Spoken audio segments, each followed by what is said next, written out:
we hold these truths to be self-evident, that all men are created equal, that they are endowed by their Creator with certain inalienable rights, that among these are life, liberty, and the pursuit of happiness. Almost 250 years ago in Philadelphia, a dream was born.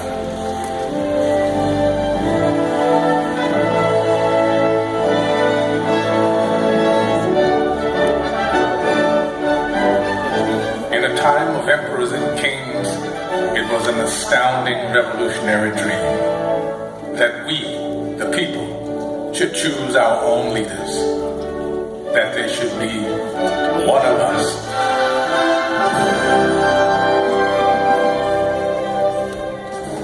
This was a dream born of fire, safeguarded by sacrifice during a brutal winter at Valley Forge. Yet it was a dream that was almost over before it had truly begun. The war for independence had left the American colonies bankrupt. Leaders argued, unpaid troops rebelled, and some even cried out for a return to monarchy and for General George Washington to be crowned King of America.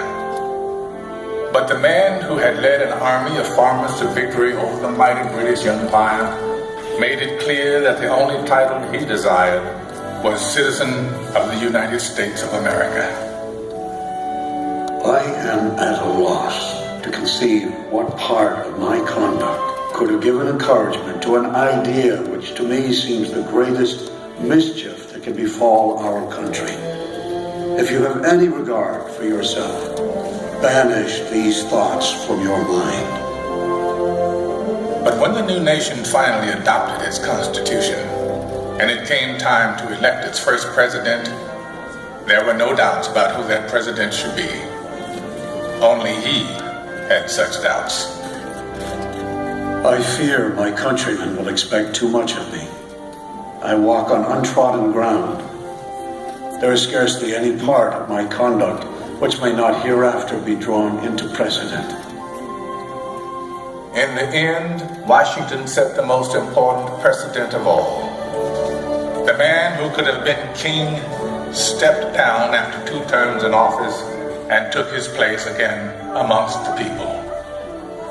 By insisting that he was, above all other things, one of us, he made it possible for any of us to dream of serving the nation in its highest office.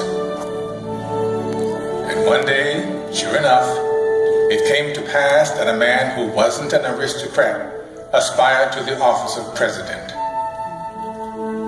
Andrew Jackson was a battle-forged frontiersman, and according to his predecessor, President John Quincy Adams, a barbarian who cannot write a sentence of grammar and can hardly spell his own name. To which Jackson merely replied, "It's a damn poor mind indeed that can't think of at least 2 ways to spell a word." He may have lacked a formal education, but he was tough and brilliant.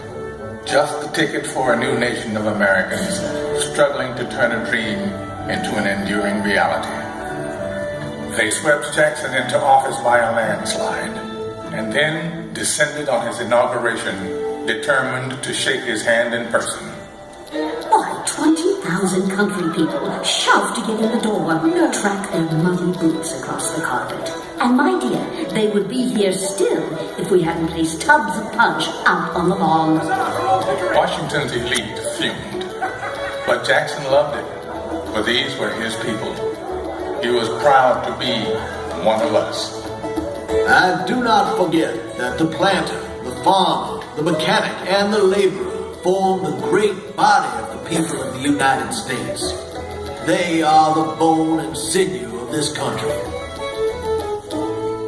But Andrew Jackson would wage a mighty struggle to hold that great body of people together. State by state, a monstrous injustice that had haunted the country since its beginning was now tearing it apart.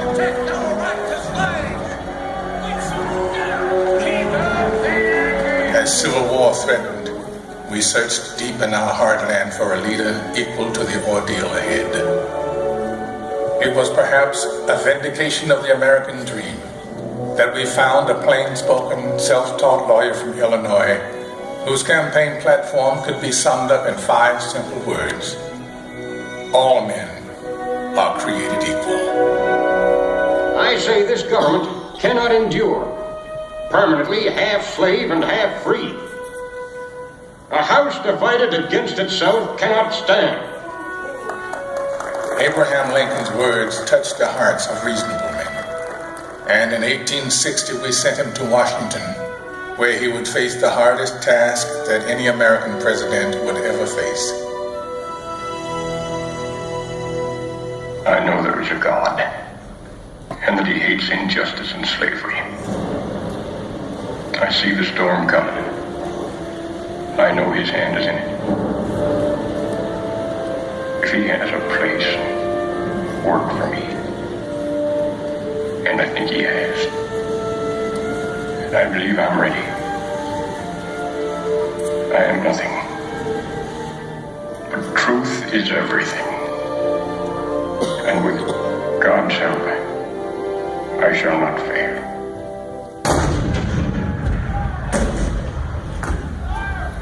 April 12, 1861, Fort Sumter. The cannon spoke for war, bitter, violent, and devastating.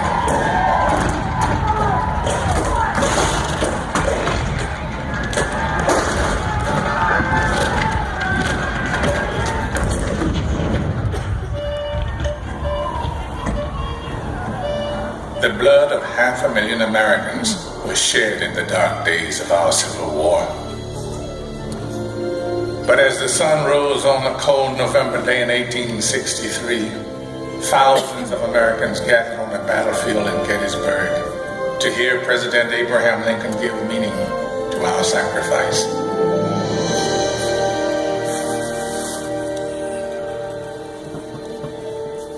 Fourscore and 7 years ago, our fathers brought forth on this continent a new nation, conceived in liberty and dedicated to the proposition that all men are created equal. Now we are engaged in a great civil war, testing whether that nation or any nation so conceived and so dedicated can long endure.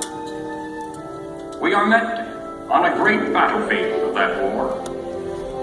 We have come to dedicate a portion of that field as a final resting place for those who here gave their lives that that nation might live.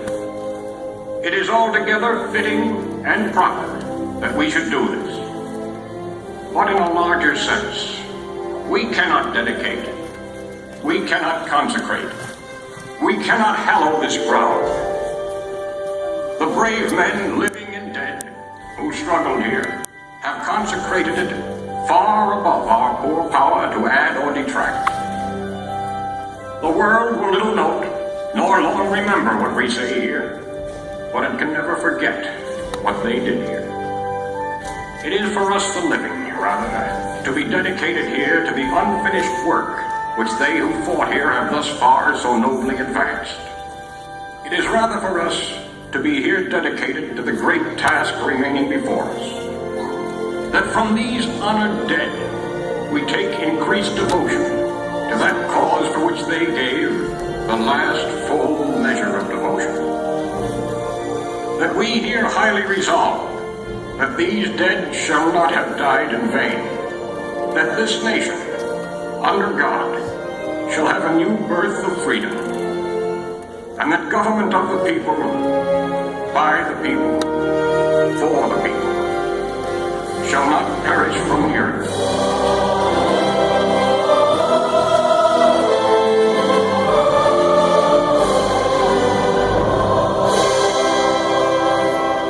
This nation did have a new birth of freedom.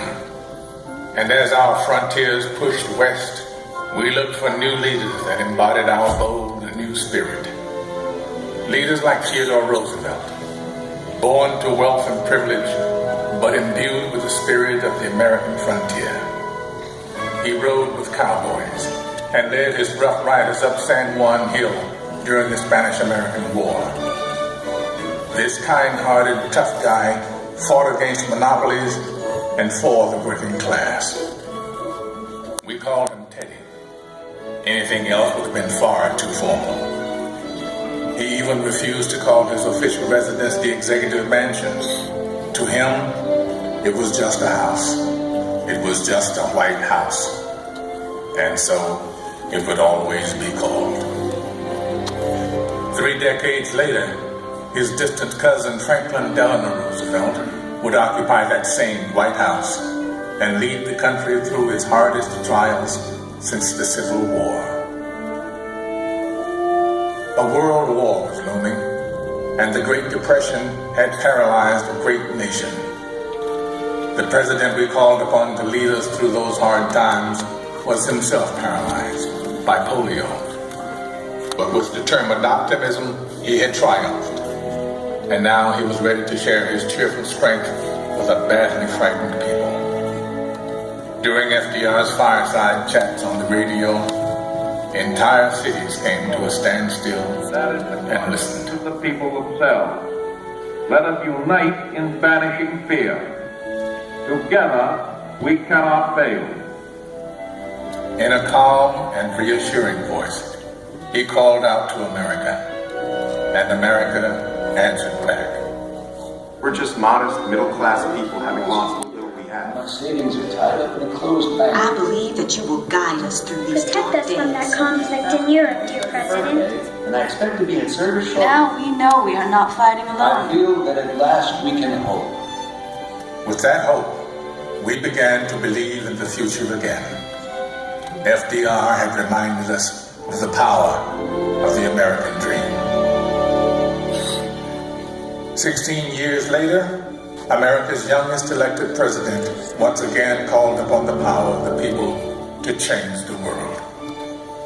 Let the word go forth from this time and place to friend and foe alike that the torch has been passed to a new generation of Americans.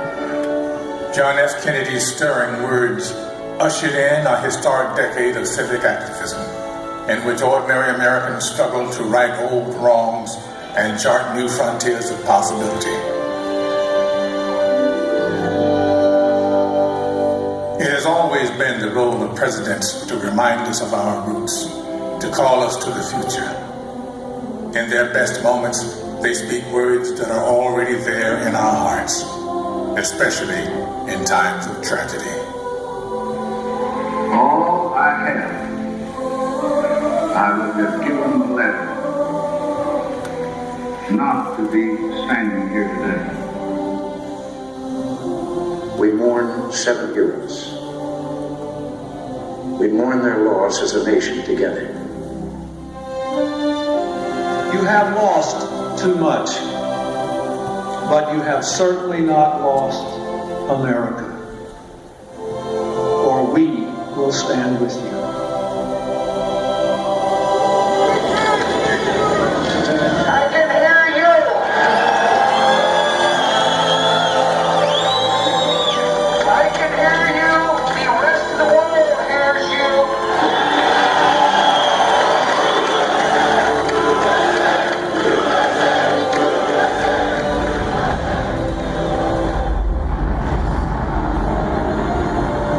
Nothing ends here. Our hopes and our journeys continue. And as our journeys continue, what once seemed revolutionary now seems profoundly simple. That we should choose our own leaders. That our hopes should be their hopes.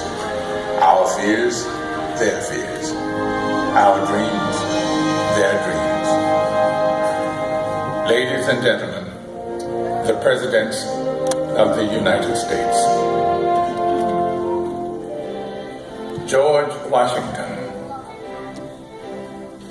John Adams,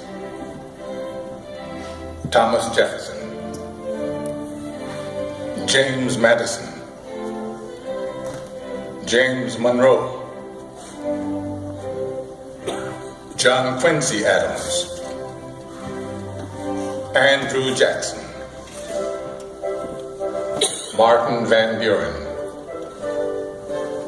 William Henry Harrison, John Tyler, James K. Polk, Zachary Taylor, Millard Fillmore, Franklin Pierce, James Buchanan, Abraham Lincoln, Andrew Johnson, Ulysses S. Grant, Rutherford B. Hayes, James A. Garfield, Chester A. Arthur, Grover Cleveland, Benjamin Harrison, William McKinley, Theodore Roosevelt, William Howard Taft, Woodrow Wilson, Warren G. Harding, Calvin Coolidge, Herbert Hoover, Franklin D. Roosevelt, Harry S. Truman, Dwight D. Eisenhower, John F. Kennedy, Lyndon B. Johnson, Richard M. Nixon, Gerald R. Ford, Jimmy Carter, Ronald Reagan, George Bush, Bill Clinton, George W. Bush. And now we come to the present. A present that is rooted in our past. For all of liberty's leaders have one thing in common. One trust they all accepted. My fellow citizens, no event could have filled me with greater anxieties than that notification on the 14th day of April, 1789, that you had selected me to lead our nation. But it was with the confidence of my fellow citizens that I took an oath. 35 simple words that have been repeated by every American president throughout history. As long as that oath is taken and solemnly fulfilled, the American dream will endure.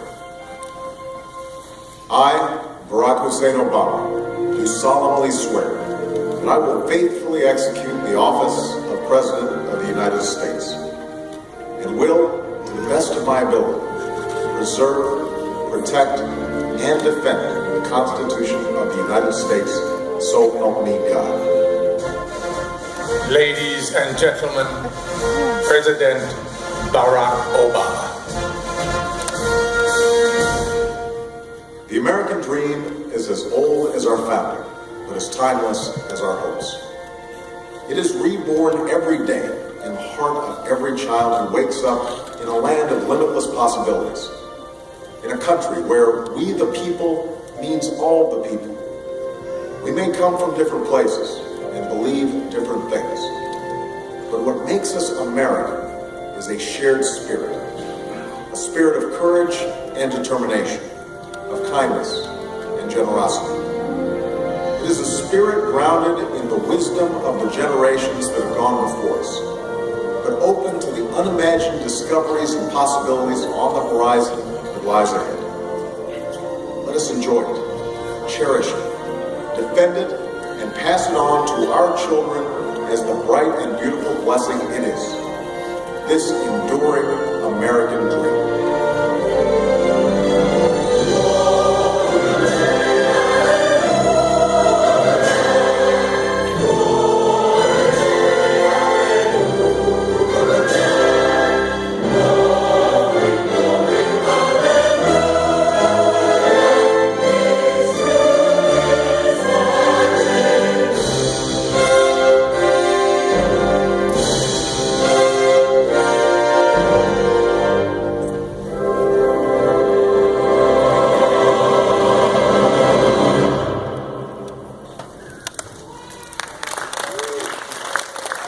representation.